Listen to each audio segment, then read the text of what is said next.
Hello, my name is Rupert Taylor, and we are back in my sitting room for the next in this series of special bar chats. So here we are, a few weeks in now to the COVID-19 crisis, and it's interesting, isn't it? I mean, I'm certainly getting used to the concept of working from home and using the technology to enable hopefully a fairly normal way of doing business.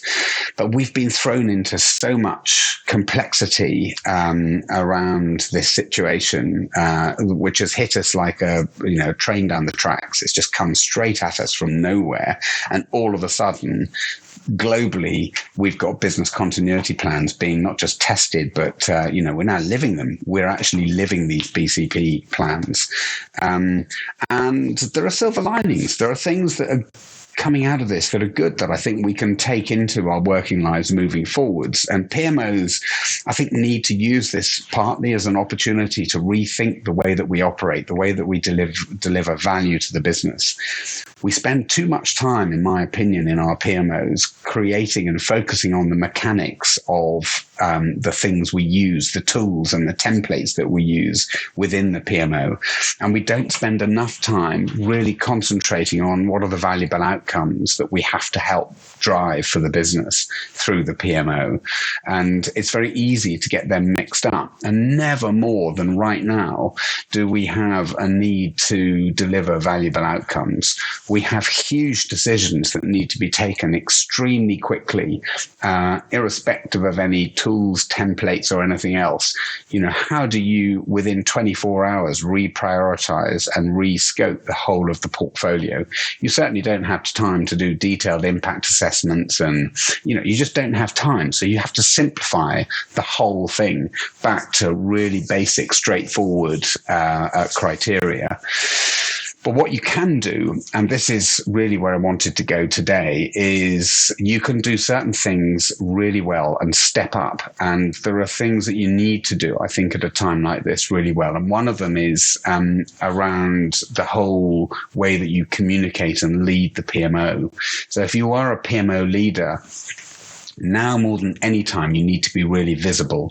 So, which is unusual in a situation where we're all working from home, but it's perfectly possible with the technology that we have.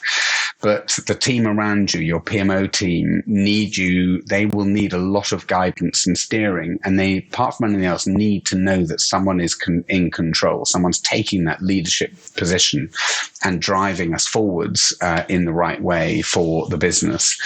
So, what I mean by that, I think, at the moment we're running meetings for our team 2 or 3 times a day where the leadership team are very, very visible to that group. We're offering them the opportunity to ask questions. We're giving them very clear steers on where we're going, what direction we're taking.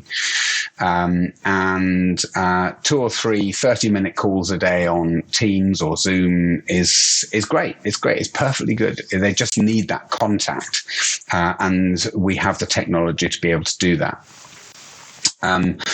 I think the other thing about that sort of in this period is encouraging the direct team to do the same, so that they have regular cascade or their regular meetings with their own teams.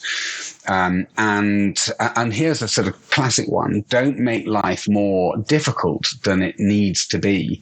The more easy we can make our lives and make everyone else's lives around us at a time like this, the better.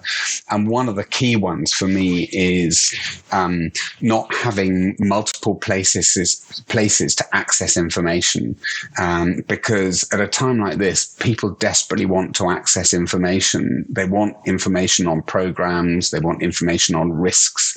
They want information on milestones. They want information on cost and where we are. They want it, and they want it easily.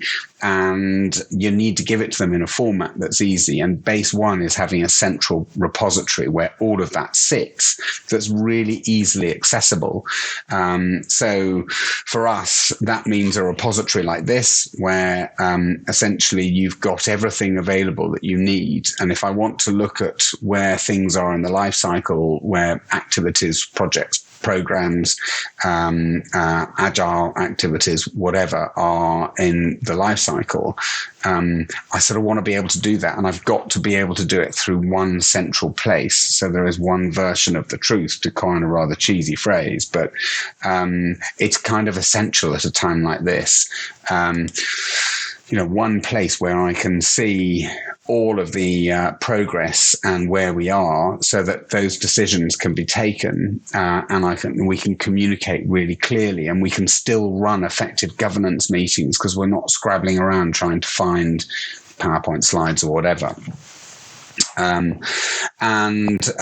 I think the other thing is just having a communication plan, spending a little bit of time to sit back and create a communication plan that suits and is aligned to both remote working, as we are now, and also the challenge that we have of trying to re-scope and redefine our portfolios in the light of the impact of COVID-19. And it's not just the impact today or yesterday, it's the impact that's likely to happen over the next few months, because we've got no idea how long this might go on, but also we don't know what the knock-on effect is going to be. We just know it's big. And so the more we can prepare for that, the better. So central repository, keeping it simple, and really good, strong leadership are absolutely key. And those would be my tips for this week. Good luck and stay safe. Thank you for coming to the bar chat today. It's been great to have you in the bar, and I hope you've enjoyed the topic we've been talking about. Now, if there's anything in this topic, if there's anything in this bar chat that's particularly resonated with you, or there's a challenge that you're facing with your portfolio or your program or your stakeholders or whatever it might be, then one of the things that I'm offering is a free private bar function. So you can either come into our very own bar and come and be a part of it, and I promise you there'll be a drink waiting here for you, or I'll come to you, or we'll have a phone call, and we can maybe kick the tires on over a bar chat on a challenge that you're facing internally with your program, portfolio, or whatever. If you want to do that, please take me up on the offer. I don't expect anything in return, and I really genuinely don't. You're very welcome to just click the link in the post on LinkedIn. There's a link in there. Connect and register, and we will be in touch to sort a private bar function out. Come and see me in the bar.